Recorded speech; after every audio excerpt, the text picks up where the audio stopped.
muchas de estas demandas sociales que tienen que ver con derechos que habían sido conculcados, que no habían sido garantizados en otro momento, logran a partir de la demanda y organización social y popular constituirse en una ley. Prueba de ello podemos ver hoy un ejemplo, y seguramente acá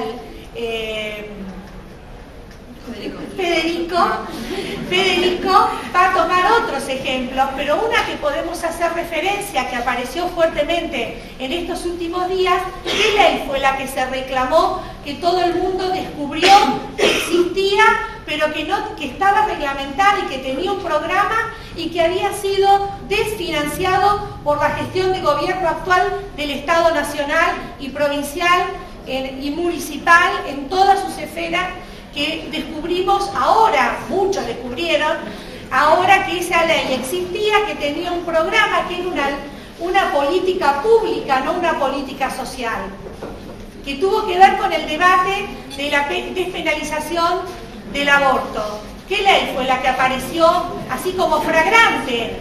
Que todos sabíamos que teníamos y no está financiada. Y todos reclamaban. Educación sexual. Exactamente, la de salud sexual y procreación responsable. Justamente es una ley del año 2005-2006 aproximadamente. Fíjense cuándo, sí, 2004, no veo, casi, podés hacer así, vi que levantabas una mano, ¿sí? Claro, 2004, del año 2004, esa ley que fue sancionada forma parte de una política pública. ¿Por qué? Porque en su reglamentación va a contener un programa de gestión del Estado que tiene que ver con la restitución de los derechos vulnerados vinculados a la decisión que tenemos específicamente las mujeres sobre nuestro propio cuerpo. Y entonces, ahora se descubre en el debate de la sanción de la despenalización del aborto, ¿qué cosa? Que esa ley existía y que ese programa estaba, que era una política pública y que la actual gestión de gobierno la desfinanció. Y entonces aparece como parte de un reclamo popular nuevamente la restitución de esa ley con toda su vigencia. Entonces fíjense cómo estas leyes, que son promotoras y protectoras de derechos, no son un regalo de un gobierno, ¿sí? ¿Los derechos se regalan? No. ¿Qué se hace con los derechos? Se conquistan, los derechos se conquistan. Entonces, lo que vamos a ver es que en determinados procesos de nuestra historia argentina va a haber gobiernos y por ende modos de organización del Estado más receptivos y que acompañan las luchas y los movimientos sociales en términos de ampliación de derechos, y otros estados que van a ser no receptivos a estas demandas populares de ampliación de derechos, sino que van a encarnar lo que el Estado generalmente ha encarnado en la historia, que tiene que ver con el control punitivo de la sociedad.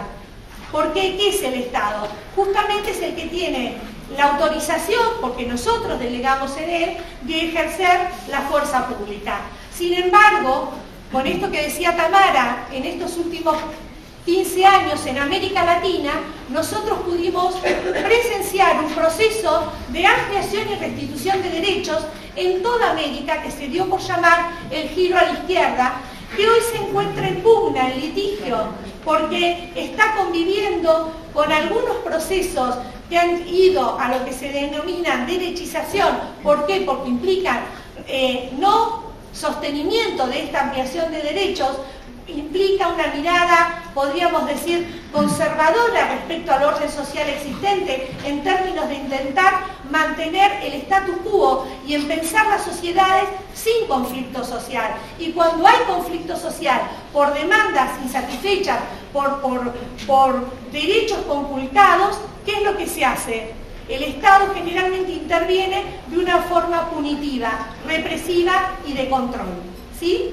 Entonces, lo que nosotros hoy queríamos compartir con ustedes es estas primeras ideas, que el trabajo social interviene desde la perspectiva de los derechos humanos, no porque es una opción personal, individual, sino que todos aquellos que estudiamos trabajo social en Argentina tenemos una ley, como bien decía Tamara, nacional, que establece la intervención en lo social desde el enfoque de derechos humanos. Es el lugar desde donde nosotros debemos intervenir. Y que en eso lo vamos a encontrar en una relación con el Estado, con la implementación de políticas sociales o políticas públicas o políticas institucionales que pueden ser garantes y restitutivas de derechos, donde nosotros como colectivo profesional vamos a acompañar ese proceso, o al revés, podemos estar entrando en una etapa donde el Estado no es garante ni protector de algunos derechos y nosotros como trabajadores sociales nos debemos en la obligación de ver cómo hacemos para poder organizar las demandas populares en función de que se garanticen esos derechos conculcados, ¿sí? Nosotros también, esto que dice Paula tiene que ver con esta posibilidad de pensar que hoy las instituciones o los lugares donde cada uno de nosotros nos estamos desempeñando de manera profesional, en las prácticas institucionales los estudiantes de quinto, o en aquellas prácticas de la vida que tenga cada uno de ustedes, de la militancia, desde donde participe, está atravesada por instituciones, instituciones del Estado y de la sociedad civil que hoy por hoy tienen políticas sociales en el territorio que muchas veces son restitutivas de derecho, pero que a la vez están vaciándose en un montón de aspectos como por ejemplo son en los contenidos, en el presupuesto, o sea, estamos atravesando una transición también. A ver, si nos ponemos a pensar, por ejemplo, en políticas sociales del ciclo de gobierno anterior, ¿cuáles podemos pensar como las políticas sociales más generalizadas? Sí, generalizadas, las que generaron más impacto. ¿Cuáles se les ocurre?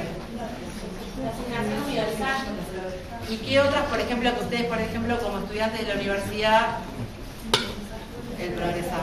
Bueno, ¿qué pasa con el progresar, por ejemplo? Lo recortaron. ¿Cómo lo recortaron? Es una política que fue una política educativa universal a la que podían acceder todos, que hoy por hoy es transformado en beca. Por mérito. Exactamente.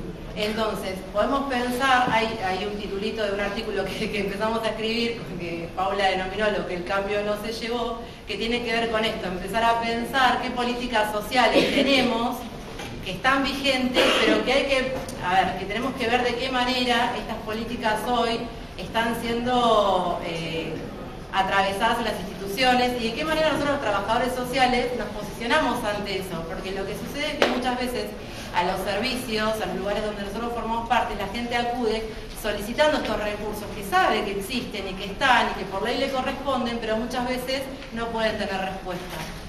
Porque hay menos, porque hay una cantidad más limitada, porque es por cupo, porque es por mérito, porque es por promedio, porque es por un montón de cosas que tienen que, bueno, y que hacen que esto sea en principio inconstitucional y por otro lado sea de más difícil acceso para la población. Nosotros como trabajadores sociales esto no podemos dejar de mirarlo y no podemos dejar de hacer algo al respecto. Tenemos que de alguna manera posicionarnos y ver qué se hace. Y una de las formas que hoy queríamos tratar de plantear, vamos a pasar un video que va a tener que ver con escuchar algunas cosas que son un poco interesantes, pero que constantemente están en nuestro hacer cotidianos del pensamiento de las personas que trabajan con nosotros, desde la sociedad en general, y que hace que nosotros tengamos que posicionarnos en un lugar y pensar desde qué lugar vamos a trabajar, desde qué lugar vamos a intervenir y desde dónde vamos a mirar la política social. Y desde dónde nos vamos a mirar nosotros primero como sujetos también atravesados por este mismo contexto y como trabajadores sociales que están interviniendo para la resolución de un problema social. ¿Sí?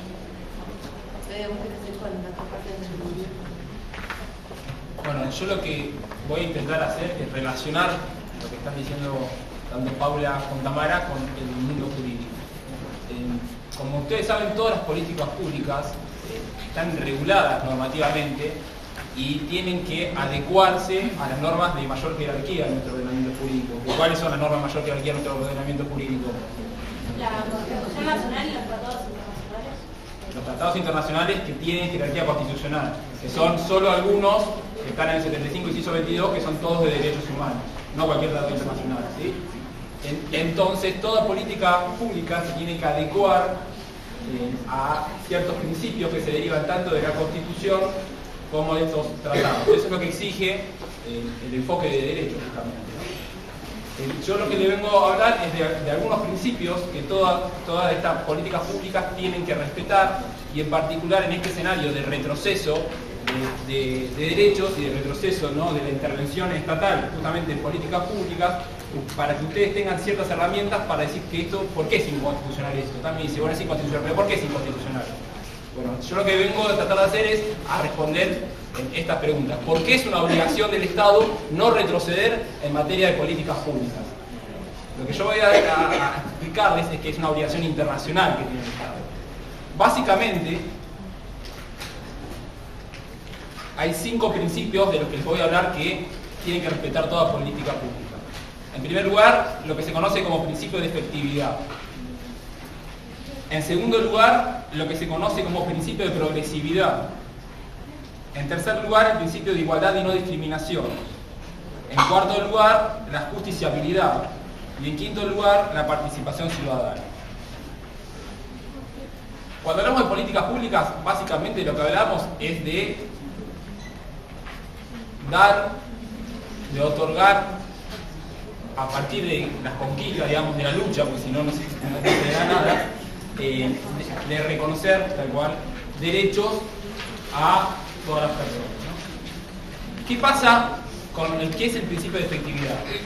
Básicamente lo que es el principio de efectividad es que cada uno de los derechos que están tutelados por estos tratados internacionales y por la Constitución, por sí mismo, por las normas que no tienen jerarquía constitucional, son obligatorios para el Estado. Es decir, que todos los entes de Estado, ya sea el Poder Ejecutivo, el Poder Legislativo, el Poder Judicial, los entes autárquicos, IOMA, por ejemplo, que es una máquina de rechazar amparos, todos estos órganos y organismos tienen el deber de cumplir con los tratados. A ver, esto parece una obviedad, ¿no? Pero no es así. ¿Por qué no es así? Porque históricamente la lucha por los derechos económicos, sociales y culturales y por su cumplimiento, en la jurisprudencia, en la doctrina, por más que las normas siempre fueron bastante avanzadas en Argentina, se decía que eran normas de carácter programático. ¿Qué significaba esto? Esto era, digamos, buscarle la quinta pata al gato, ¿no? Es poner un argumento para que el Estado no cumple. ¿Qué se decía? ¿Qué significa ser programáticas? Que por más que estaban, digamos, no estaban en la Constitución, en los tratados, no estaba reglamentado su ejercicio, ¿no? Y así es como, por ejemplo, se rechazaban algunas demandas de acceso a la vivienda digna. A partir del año 2003, cuando tanto Paula y Tamara hablan que hay una ampliación de derechos, ¿no?, un Estado que se posiciona de forma distinta, ese proceso no solo intervinieron solo el Poder Ejecutivo, el Poder Legislativo, sino que también fue acompañado por el Poder Judicial y principalmente por la Corte Suprema de Justicia de la Nación. En primer lugar, con la apertura de los juicios por lesa humanidad. Eso fue el primer granito. Pero después, en todo lo que atiende al derecho laboral y a derechos humanos, a los derechos económicos, sociales y culturales, básicamente, y también a los derechos civiles, fue ampliando derechos. Y en este sentido, ¿qué dijo esta Corte, ¿no? Que ya no es la misma, porque con el nuevo gobierno varios miembros se fueron y otros accedieron. Lo que dijo era justamente esto, que los derechos son operativos. Hay un fallo muy interesante en el año 2012, donde una chica discapacitada, niña, le pide a la ciudad de Buenos Aires, en su momento al Instituto de la Vivienda, que estaba a cargo de María Eugenia Vidal, le pide el poder acceder a un programa de vivienda. Estaba en situación de calle. Niña, un grupo vulnerable por ser niña, y discapacitada, un grupo vulnerable por ser discapacitada. Se lo rechaza. Va a la justicia con un amparo, se lo rechaza en primera instancia, se lo rechaza en la segunda instancia, llega a la Corte. ¿La Corte qué dice? La Corte lo que dice es, está bien, hay cierto margen del Estado, en este caso municipal, para, digamos, reglamentar el mérito, oportunidad y conveniencia en las políticas públicas, pero nosotros como Poder Judicial tenemos la obligación de ejercer un control de legalidad y razonabilidad de las medidas concretas, y si esas medidas concretas se adecúan con la Constitución Nacional. Y lo que dice básicamente que aunque estemos hablando de un derecho, en este caso un derecho social, que es el acceso a la vivienda digna, hay ciertas situaciones que por su vulnerabilidad deben ser receptadas por el gobierno. Lo que digo es, más allá, digamos, porque es complejo entender esto. Nosotros podemos tener un programa general al cual no podemos acceder. Entonces, ¿podemos hacer algo con este escenario? Sí, podemos reclamar en forma individual. ¿Por qué? Porque siempre tiene que haber un control de la razonabilidad y la legalidad del acto de gobierno, ¿se entiende? Eso es lo que se conoce como principio de efectividad. Ahora, que las leyes recepten, digamos, los distintos derechos, no significa de per se, digamos, que se cumplan con estos derechos. Digamos, obviamente que la legislación es un paso bastante importante en este proceso de conquistar los derechos, pero no termina ahí. Después hay que controlar que el Poder Ejecutivo lleve a cabo de forma concreta y bien las políticas, porque es lo que decíamos hoy, ¿no? Lo que decían las compañeras. Acá se reglamentó, o sea, salieron estas leyes de la asignación universal por hijo, el progresar, bueno, pero ¿cómo se están cumpliendo hoy? Entonces, ¿este retroceso es legal o no es legal? Bueno, no es legal. ¿Por qué no es legal? Por el principio de efectividad, sí, pero también por lo que se conoce como principio de progresividad. ¿Qué es el principio de progresividad? Lo que dice el Pacto Internacional de Derechos Económicos, Sociales y Culturales es básicamente que los estados nunca pueden retrotraerse ni normativamente ni en el ejercicio de las políticas públicas en ningún derecho. ¿Qué significa esto? ¿Qué está pasando hoy con los jubilados? Porque esto lo hablamos en diciembre. Con los jubilados, con la nueva ley, ahora el aumento de marzo fue un 5%, cuando le correspondía con la vieja ley un aumento del 14%. ¿Eso se adecua al Pacto Internacional de Derechos Económicos, Sociales y Culturales? No. Es regresivo. Bueno, ¿y qué podrían hacer los jubilados? Y de hecho, algo de ello está pasando. Presentar demandas de carácter colectivo. De hecho, hace muy poquito, la Cámara de Seguridad Social no lo dijo en estos términos, pero dijo que esta reforma era inconstitucional. Y ahora la Corte tiene que resolver esta cuestión. Lo que yo le estoy hablando, el principio de progresividad fue aceptado por la propia Corte Suprema de Justicia de la Nación en varios casos entre los años 2005 y 2015, en varios casos relacionados con el derecho laboral y con el derecho previsional. Por ello es que la Corte en este momento lo que tendría que hacer es declarar esa inconstitucionalidad. Si no, lo que va a tener que hacer es justificar por qué cambia de criterio. ¿Se entiende esto? Lo mismo con la reforma de la hipotética reforma de la ley laboral, que ya se estaba hablando de su inconstitucionalidad por la regresividad de la propia reforma. Se dice también que los derechos económicos, sociales y culturales el Estado tiene que garantizar de conformidad con el máximo de sus recursos disponibles. ¿Esto qué significa? Que el Estado debe poner toda su maquinaria, no solo los recursos económicos, sino los recursos humanos, tecnológicos, informáticos, información, con el objeto de cumplir acabadamente con cada uno de estos recursos. Y hay un párrafo muy interesante del Comité de los Derechos Económicos, Sociales y Culturales, en un informe que presentó en el año 99, en el cual le solicitó, en este caso del Estado de México, México está negociando con el FMI un acuerdo para el cual poder acceder a financiamiento internacional, como el que está pasando hoy con Argentina. Y el Comité de los Derechos Económicos, Sociales y Culturales, cuyas interpretaciones son obligatorias en sede interna, digamos en Argentina, dijo: le pidió al Estado parte que al negociar con instituciones financieras internacionales y aplicar programas de ajuste estructural y políticas macroeconómicas que afecten al servicio de la deuda externa, la integración en la economía mundial de mercado libre, tenga en cuenta sus consecuencias para el disfrute de los derechos económicos, sociales y culturales, en particular de los grupos vulnerables de la sociedad. Consideraciones de similar tenor se emitieron en las observaciones finales a los informes de Argentina en 1999 y Argelia en el 2001. Igualmente destacó el hecho que los planes de ajuste estructural del Fondo Monetario Internacional y de los bancos regionales que se imponen con el fin de equilibrar las cuentas de capital pueden agravar la situación alimentaria de los países, en particular cuando estos planes exigen la eliminación de subsidios públicos destinados a los alimentos de base en beneficio de las capas sociales pobres. También este comité ha dicho que el hecho de que un número importante de individuos esté privado de alimentos esenciales, de atención primaria de salud esencial o de abrigo y vivienda básicos, genera responsabilidad internacional del Estado en cuestión. Más claro que imposible.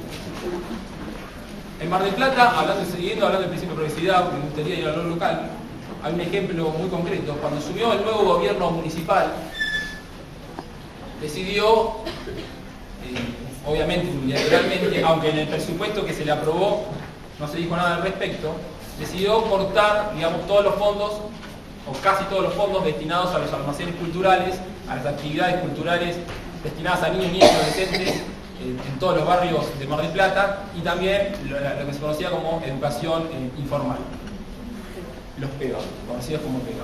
Por ejemplo, se cortaron, entre otras cosas que ahora volvió, como están en eso, digamos, las clases de violín en la hermana Marta, ¿no? Las orquestas infantes juveniles. Bueno, ¿qué hizo el Consejo Local de la Niñez, que es un organismo muy activo en la cuestión? Presentó un amparo en la justicia en el cual alegó la violación por parte del Estado municipal del principio de progresividad. ¿Por qué? Porque había una política pública que ya llevaba varios años destinada a esto, y de un día para el otro la cortaron. Entonces lo que dice el Consejo de la Niñez se agrava y dice, bueno, acá hay una situación que es inconvencional, se opone al Pacto Internacional de Derechos Económicos, Sociales y Culturales. Así funciona el principio de progresividad. Podemos dividirlo en dos facetas, si queremos decirlo así. Una faceta colectiva, esto puede generar un tipo de acción colectiva, ¿no? Pero también puede generar acciones individuales. Y esto es importantísimo que ustedes lo sepan, porque como trabajadores sociales, desde lo que yo siempre digo, muchas veces, más que nosotros abogados, son, digamos, la cara visible de los estados, del Estado, en este caso en el barrio, ¿no? ¿De qué hablamos cuando hablamos de igualdad y no discriminación? Bueno, toda política pública tiene que respetar la igualdad material, es decir, el acceso igualitario de cada uno de nosotros y nosotras a tal política pública. Y acá hay un punto que, digamos, todos más o menos tenemos una idea cuando hablamos de igualdad, pero hay un punto que leía que me parece muy interesante marcarlo. Dice que, por ejemplo, ¿qué sería desigual? Bueno, que el Estado Nacional baje más recursos a una provincia que a otra en base a su sintonía política. Bueno, esos son tipos de situaciones que generan desigualdades en las políticas públicas, en definitiva, a los miembros de cada provincia. Para poner un ejemplo, no sé si ustedes sabían, pero provincias como Chubut o Santa Cruz hoy reciben, digamos, recursos muy menores a los que recibían, y esto genera una situación de alerta social en esas provincias muy importante. Punto importantísimo es la justiciabilidad. ¿De qué hablamos cuando hablamos de la justiciabilidad?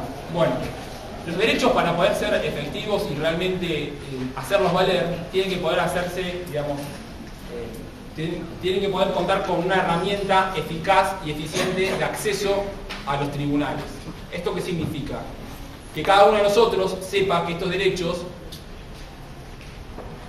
van a ser receptados por el Poder Judicial como última instancia. Esto quiere decir que, bueno, a mí no me están cumpliendo con este derecho, el Poder Ejecutivo no cumple con este derecho, ¿puedo acudir a la justicia? Bueno, también se ha discutido históricamente si los derechos económicos, sociales y culturales pueden ser o no justiciables. ¿Qué se decía antiguamente, no? Se decía que se trataba de cuestiones de política no justiciables, es decir, que quedaba al arbitrio del Poder Ejecutivo. Bueno, hoy hemos avanzado, y también con la misma integración de la Corte que yo les comentaba hace un tiempito, lo que se dice es que todos los derechos son justiciables. Ahí tenemos el caso este que yo les comentaba de la chica esta que pudo acceder, por suerte pudo acceder a la vida. Y un caso muy importante, muy interesante, es el que se dictó en el año 2016 cuando se impugnó el tarifazo sobre el gas, ¿no? Ahí también la Corte volvió a decir que los servicios públicos esenciales no pueden ser de ninguna manera, digamos, cortados sin justa causa, y en particular habla de lo que es la gradualidad, ¿no?, en los servicios públicos. Ahora vamos a volver sobre esa cuestión.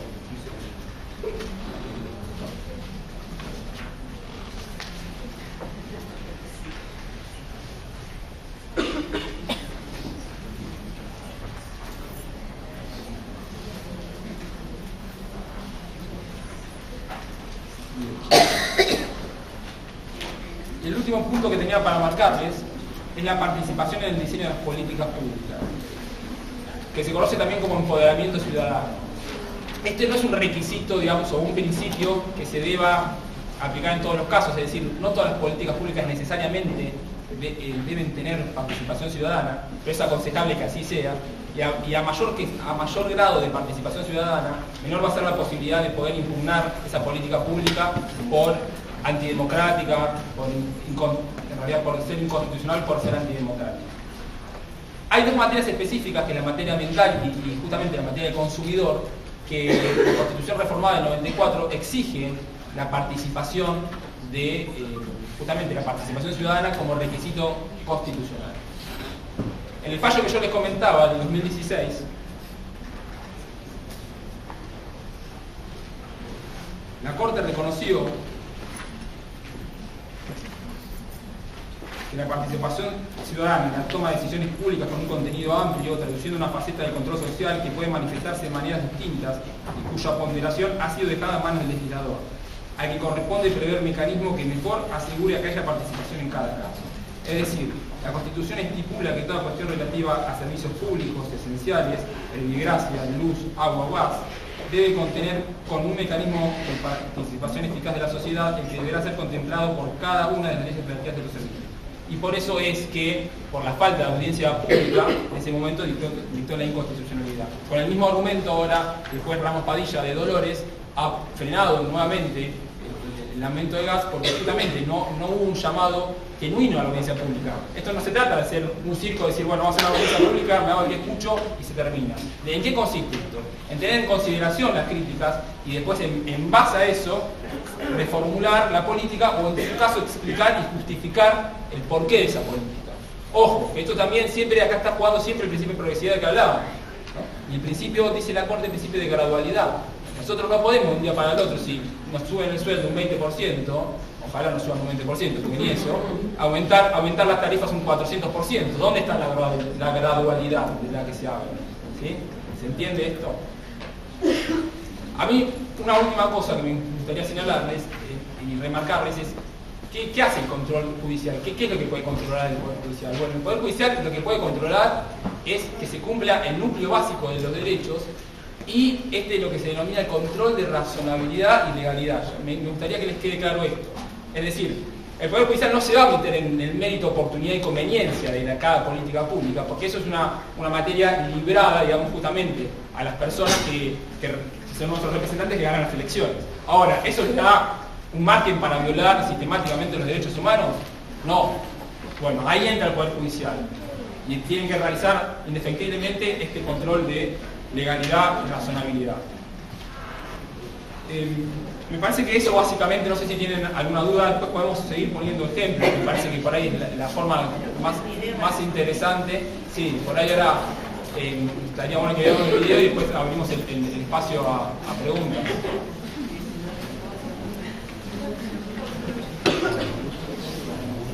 Sí, les pedimos perdón ya de antemano por el video. No, lo elegimos porque circula, porque es público y es lo que se dice. Nos parecía importante que podamos interpelar esta construcción del sentido común en el cual estamos atravesados y cómo este sentido común discute con este enfoque de igualdad, de derechos humanos que proponemos en la sociedad. ¿Lo conocen? Bueno. No, me pones un audio.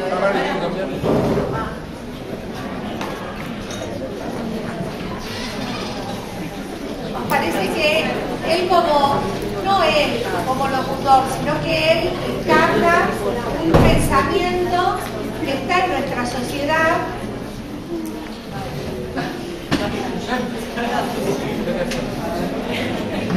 Además esto que se meten en el medio, yo siempre hago mierda, ¿no? Una ruta de mierda. Dice, una señora de capacidad necesita una vivienda, un hombre de familia. ¿Qué es este país donde se regalan casas como si fueran caramelos que se tiran de una luna? Nada, la pagamos todos. Necesitamos una vivienda, somos 8 hijos, 40 nietos. ¿Querés una vivienda? Y sí, yo también. Y una vivienda se rompe el culo trabajando y vive 40 metros. Todos queremos una vivienda. ¿Qué es esto? Quiero una vivienda. Quiero que me den trabajo para acceder a una vivienda. No quiero una vivienda. Tenemos derecho a tener nuestra casa. No tienen derecho a tener su casa. Para tener derecho a tener una casa tienen que comprar un lote. A ver, son los mensajes mal mandados que mandó el gobierno. ¿Viste? ¿Sabes qué pasa? Hace 11 años, con una demagogia asquerosa, salieron a decir, el que tiene se lo sacó ustedes. Por eso ustedes, y yo conozco tipos que viven en villa, que viven los abuelos, los bisabuelos, los abuelos, los padres y ellos en villa. Y se les ocurre hace 11 años decir, tenemos el terreno que nos merecemos, porque vivimos en una villa, pero hermano, vení de tu bisabuelo en una villa. ¿Entendés? O sea, nunca se rompieron el culo, está bien, nunca el país le dio posibilidades, está bien, pero a mí tampoco. Yo te voy a contar algo y ahora estoy enojado. Yo vengo de menos 20.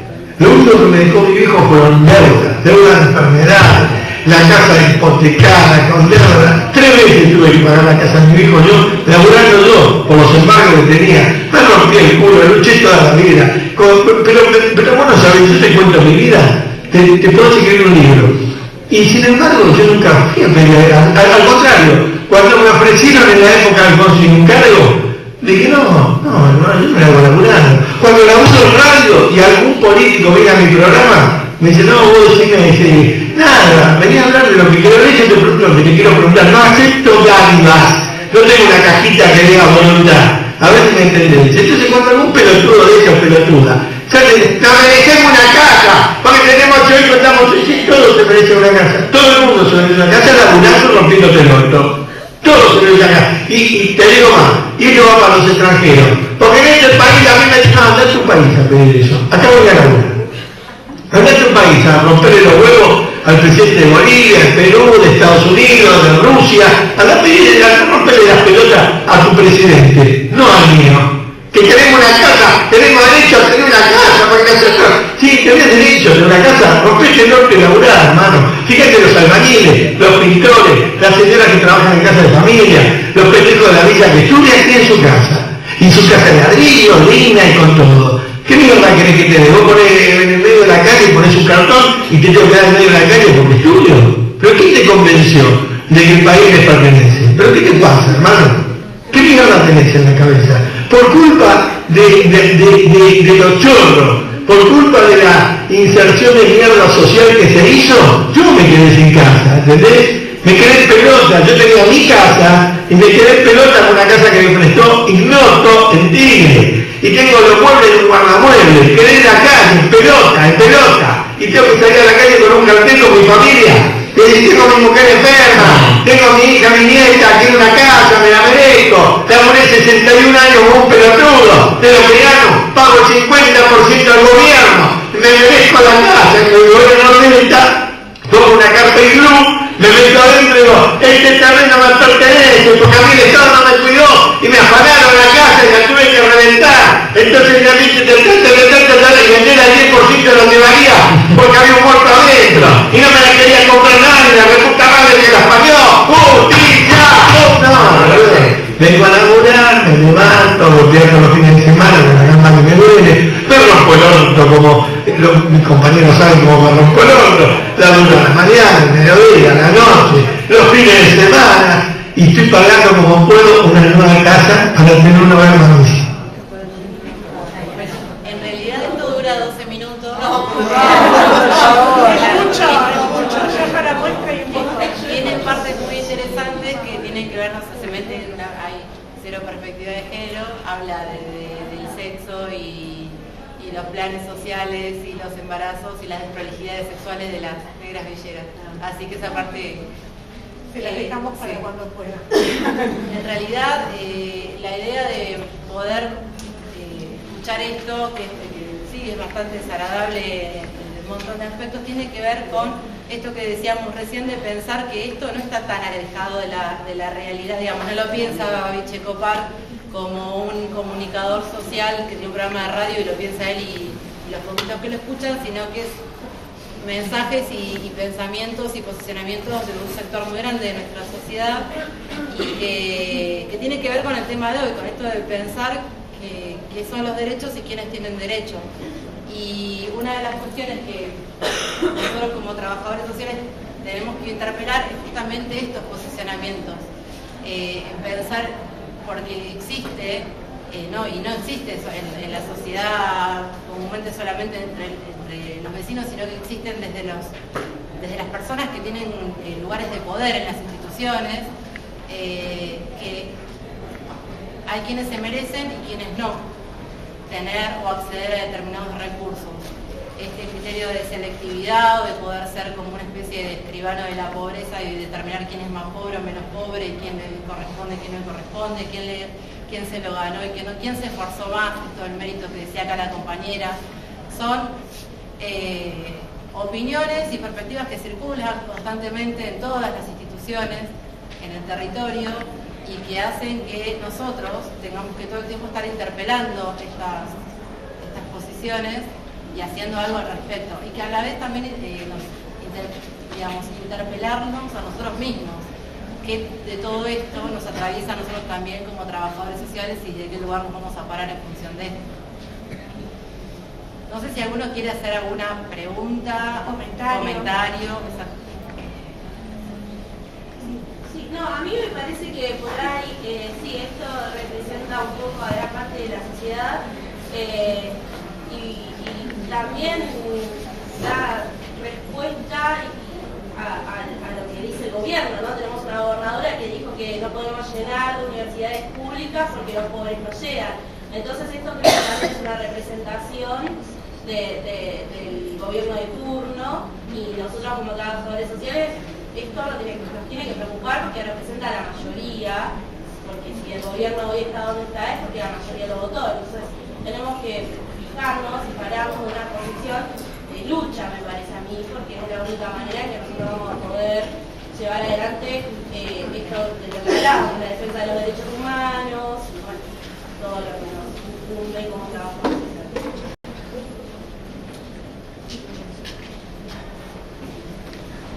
Esto que vos decís es muy importante, porque cuando nosotros, ustedes más que primer año, quinto, digo, han escuchado hablar del trabajo social crítico, ¿no?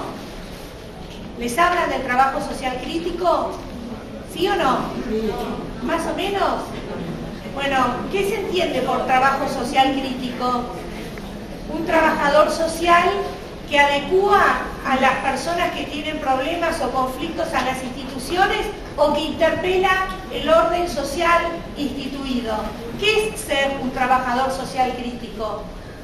Alguien que dice o se pliega en el silencio, porque también no decir nada es una forma de consentir, ¿no?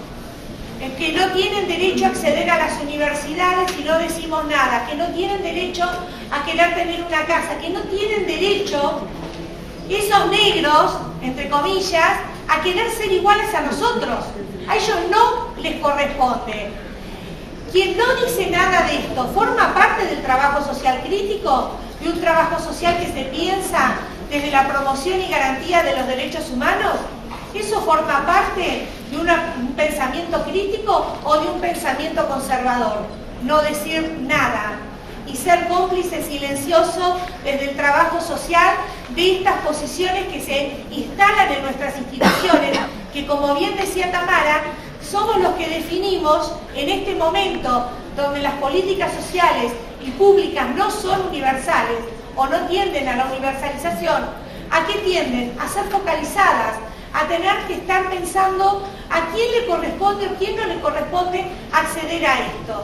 Entonces es muy difícil cuando uno trabaja desde el enfoque de la necesidad, que es una perspectiva que existe en el trabajo social, o desde el gerenciamiento social, entendiendo que hay que administrar los recursos del Estado, plantear esta posición de los derechos humanos. ¿Por qué? Porque entra en litigio, porque los derechos no son para unos, son para todos y todas. Ustedes escuchaban ahí a Babi Checopar que decía, ¿quién les hizo creer que les correspondía, que tenían derechos? No tienen derechos. Esto es parte de un discurso que hoy está encarnado en esta gestión de gobierno, pero puede ser otro, que forma parte de la expresión vernácula del pensamiento neoconservador en Argentina. Es una reedición del conservadurismo que tiene una expresión político-ideológica y una expresión político-partidaria. Entonces, no es lo mismo estar de un lado o del otro. Hoy lo hablábamos en la cátedra de quinto, esta famosa cuestión de que hay dos modelos societarios en pugna, hay dos proyectos societarios en pugna. Uno que es de las mayorías, que se piensa en las mayorías, que se piensa con el pueblo, y hay otro que está en contra de eso, que cree que al pueblo no le corresponde, que necesita que haya ovejas, que haya manada. Y entonces nosotros ahí tenemos que pensar desde dónde vamos a construir nuestra intervención y qué vamos a hacer.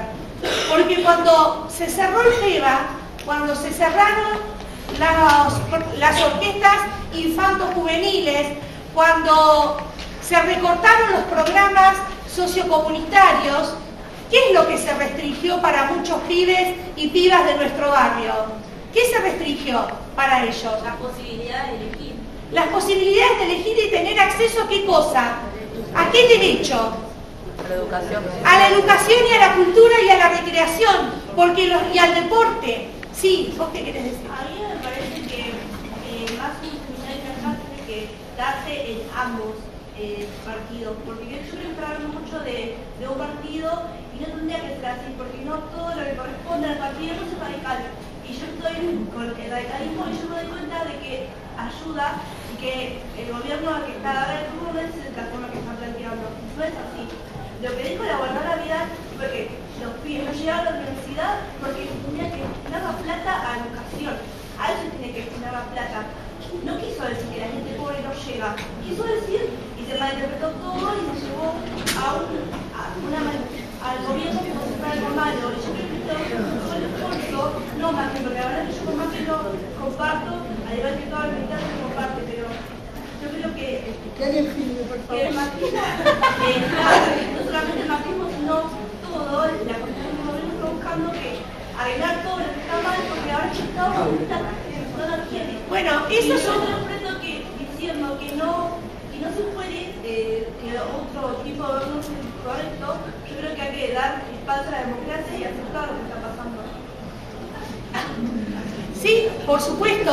Primero, rescatar, y me encanta que te reconozcas como parte de un partido que forma parte o formó parte de las mayorías populares, porque justamente el radicalismo de Irigoyen va a surgir en oposición al pensamiento conservador argentino que se constituye o se instala con el modelo agroexportador. Entonces, me parece que es importante que te reconozcas y recuperes esta tradición de un partido que también se constituyó y se configuró dentro del movimiento nacional y popular como fue el radicalismo. Más allá después, las interpretaciones de los dichos de la gobernadora son interpretaciones.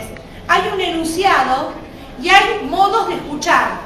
Obviamente que nosotros estamos escuchando desde un lugar y hay otros que escuchan desde otro lugar.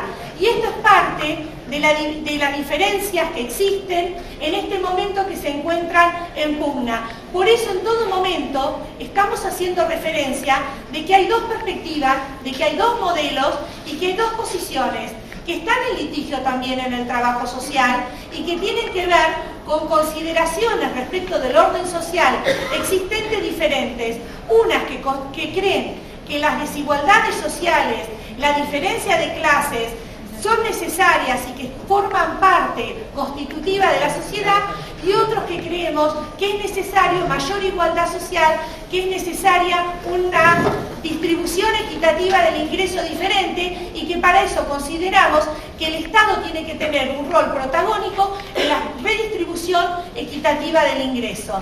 Esto entra, entonces, ¿qué entendemos por gasto y qué entendemos por inversión? Son lugares diferentes, porque lo que un gobierno entendió, y ahora ya gobierno distinguido del Estado, ¿no? Gobierno, aquel que tiene el control y la administración y la decisión política, porque hubo una mayoría que votó un determinado programa de gobierno para que lo ejecuten, vamos a encontrarnos con que hay cuestiones que son entendidas como restitución de derechos desde una perspectiva y desde otro lado son miradas desde otra perspectiva como un gasto social.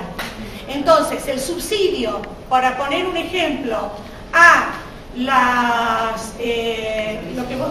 gas, a los servicios públicos, formaban parte de una política redistributiva del ingreso que garantizaba un consumo mínimo de los servicios básicos, entendiendo que el agua, el gas forman parte de los derechos básicos que tienen que tener todos los ciudadanos para vivir en este país como en otros países de América Latina. Podemos tomar el ejemplo del caso Bolivia, que también tiene subsidiado estos servicios. Otros entienden que eso era un despilfarro, era un gasto que tiene que ser articulado de otra manera. Entonces, nosotros ahí tenemos que pensar, y vuelvo a decir lo que te estaba diciendo, en qué lugar, desde qué lugar nosotros pensamos y construimos el trabajo social crítico en oposición a un orden social conservador que no se piensa con la mayoría de las clases populares, sino que las clases populares no ven más que un enemigo el cual cuestiona, molesta, interpela, se moviliza por sus derechos, que debe ser disciplinado o controlado. Nosotros vimos con la ley de despenalización del aborto un claro ejemplo de que hay temáticas y problemáticas que son transversales a toda la sociedad y que solamente la movilización y organización popular son aquellas las que garantizan que estos derechos sigan estando vigentes y que se constituyan dentro de la agenda política y pública. Ahí el trabajador social tiene que pensar también en qué lugar quiere estar dentro de ese proceso, si quiere ser parte acompañando esos procesos de organización social o forma parte de aquellos que no acompañan esos procesos, que no consideran necesaria la ampliación y restitución de los derechos. Esto es parte de lo que nosotros queríamos comentar y compartir con ustedes. Nos parece que este pensamiento de Gaby Checopar está extremado, obviamente no representa la posición, ni siquiera yo diría actual de un gobierno, sino que representa la constitución de un núcleo conservador muy acendrado que se está constituyendo en la Argentina, que podríamos decir que es hasta antidemocrático en sus expresiones respecto a cómo construye la identidad del otro, porque es altamente discriminador, segregacionista, sectario, misógino. Entonces, es un pensamiento que lo usamos pedagógicamente, lo trajimos para interpelar lo que está circulando o construyéndose. Yo también, perdón, algo breve, quería agregar en relación a lo que dice Paula y aportar con lo que dice la compañera. Claramente cada uno de nosotros tenemos nuestros posicionamientos políticos, partidarios, ideológicos, y desde ese lugar pensamos, sentimos y ejercemos nuestras profesiones y nuestras militancias. Lo que sí nosotros buscamos hoy como docentes es también interpelar estas cuestiones, porque estos discursos conservadores no es que son, como decía hace un rato, solamente los discursos que generan en torno al territorio de los vecinos, sino que son discursos de las instituciones y que son discursos conservadores que hacen creer al otro que no tiene derechos. Pero lo importante también acá y preocupante, desde mi punto de vista, es cuando nosotros, también los trabajadores sociales, también creemos que ese otro no tiene derechos. Y eso no es solamente porque yo digo, no, bueno, soy trabajador social, busco la transformación social, pienso que esto puede generar. Bueno, muchas veces vamos embanderados de estos discursos, pero nos encontramos en instituciones en las que formamos parte, y por lo general son del Estado, donde estamos en un escritorio atendiendo a la gente y nos viene a solicitar un recurso, por ejemplo, en Mar del Plata, que es algo muy típico, un recurso habitacional, y nosotros como representantes del Estado le decimos, no hay. Entonces decimos, bueno, no hay. ¿Y dónde está entonces esta bandera transformadora y todas estas cosas que pensamos y decimos tan revolucionariamente si después, claramente, el Estado del que yo formo parte no lo tiene? Porque si hoy cualquiera de ustedes va a un servicio social y solicita este recurso, le van a decir que no existe. Digo, bueno, ¿de dónde yo pienso el trabajo social, la intervención y el reconocimiento del derecho del otro ante no presento determinado informe diciendo no lo voy a presentar porque ya sé que este recurso no existe a nivel municipal, no se solicita? Bueno, estos discursos generan, conservadores generan o atraviesan también nuestras propias subjetividades. O sea, antes de ser trabajadores sociales somos personas que pensamos, sentimos y actuamos en función de algo. Entonces, la invitación es a repensar esto. No en decir, bueno, vos lo pensás así, yo lo pensamos todo de una manera distinta, pero que sucede, sucede. Es algo concreto. Hoy vivimos, transitamos esta situación social, política y económica, a la cual nosotros tenemos que todo el tiempo, cotidianamente, estar pensando en qué lugar nos paramos, cómo nos miramos a nosotros mismos y cómo miramos a nosotros en función de esto que tenemos y que debemos hacer algo. Y si eso no existe, si ese recurso no está, si ese recurso se achicó, si ese recurso que en vez de ser para 20 ahora es para 5, ¿desde dónde lo vamos a reclamar? ¿Cómo vamos a acompañar este proceso de reclamo? ¿Y dónde vamos a enfatizar nuestro reclamo en pos de ponernos en contra de esta injusticia social? Claramente, y más allá desde el lugar que nos paremos partidariamente, esto sucede y lo tenemos que repensar. Si hay alguien que quiera decir algo más, compartir alguna opinión.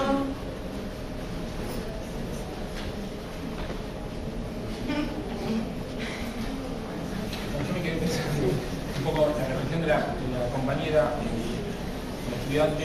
En primer lugar, digamos, está buenísimo la valentía, digamos, de plantear tu posición. Y en segundo lugar, lo que me gustaría marcar, que quizás el retroceso del Estado no solo se ve, digamos, en el cumplimiento, en la ejecución de las políticas públicas, sino que también se ve en el nivel normativo. Y vos decís, la plata no alcanza. Bueno, lo primero que hace Macri cuando asume es sacar un decreto por el cual se exime o se bajan de forma bruta las retenciones a la soja y se exime directamente del impuesto que ya era muy bajo a la medida del 5%.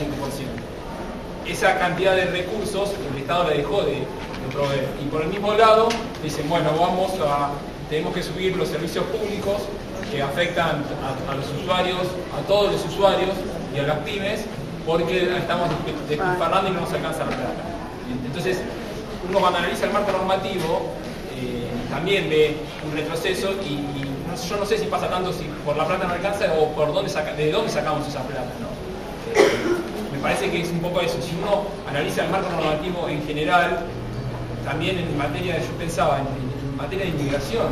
En Argentina había sacado una ley de inmigración que era muy avanzada y acá por un decreto de necesidad de urgencia se derogó gran parte de esa ley y así van barriendo con el tipo de derechos económicos, sociales y culturales a una velocidad bastante rápida muchas veces, ¿no?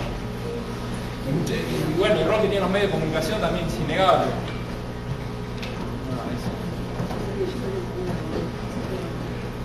De todas maneras los invitamos porque a veces este tipo de presentaciones también siempre generan algún impacto o alguna incidencia, lo que sea, a que si tienen alguna duda o algún comentario lo pueden hacer hoy, en los posteriores encuentros. No sé cuál es el próximo, Flor, el de...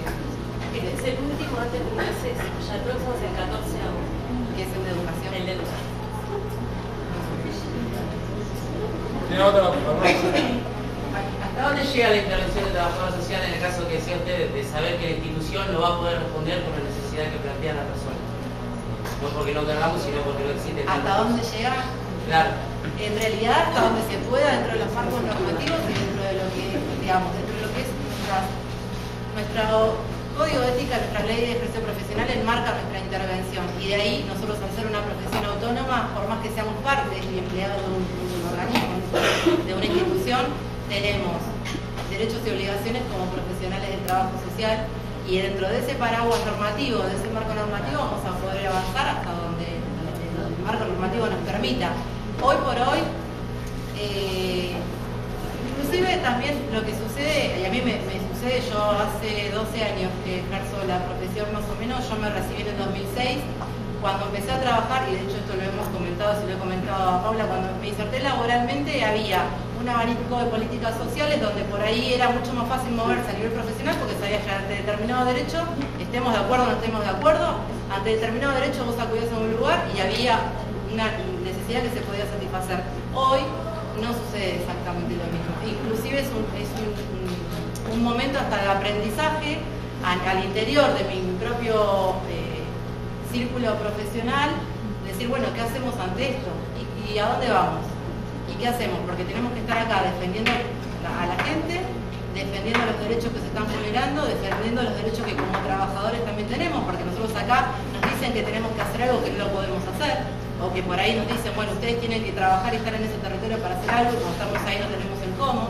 Entonces, bueno, desde ese lugar, hace un tiempo, yo te diría que hace 2 años, un poquito menos, nos estamos juntando, discutiendo con profesionales de nuestra propia área y de otras, tratando de llegar a acuerdos y haciendo todas las presentaciones formales en los diferentes organismos al interior de los propios lugares del Estado y por fuera también, colegio profesional, sindicatos, vamos a la Defensoría del Pueblo, acompañamos a la gente en el reclamo de la Defensoría del Pueblo, derecho del consumidor, y una de las cosas que para mí es muy importante es en el momento que nos sentamos a la entrevista con la persona y le tenemos que explicar que determinado recurso o determinada política social no está en vigencia o tiene un recorte o está suspendida en el tiempo o lo que sea, es el acceso a la información, explicarle a la persona por qué esto que sucede está sucediendo, cuáles son la información que necesita tener, a dónde tiene que acudir para hacer los reclamos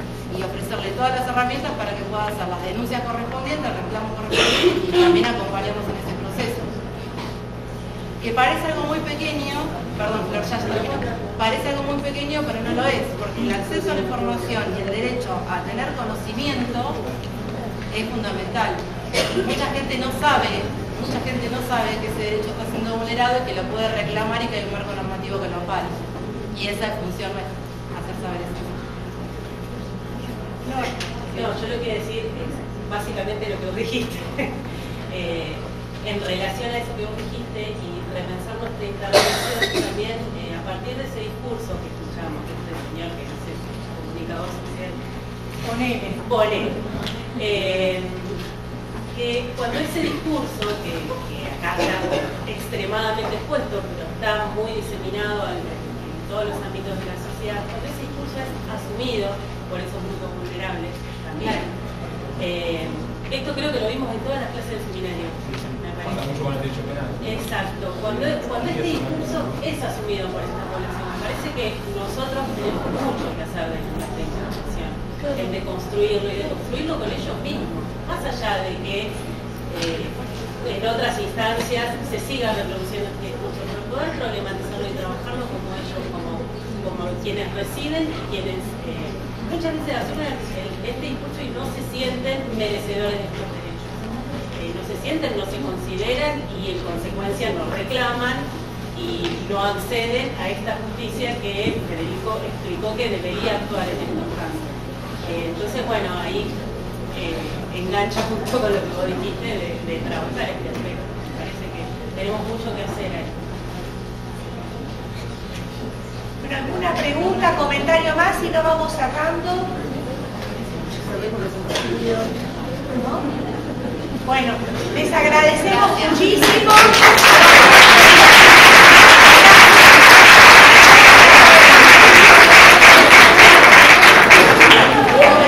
A todos.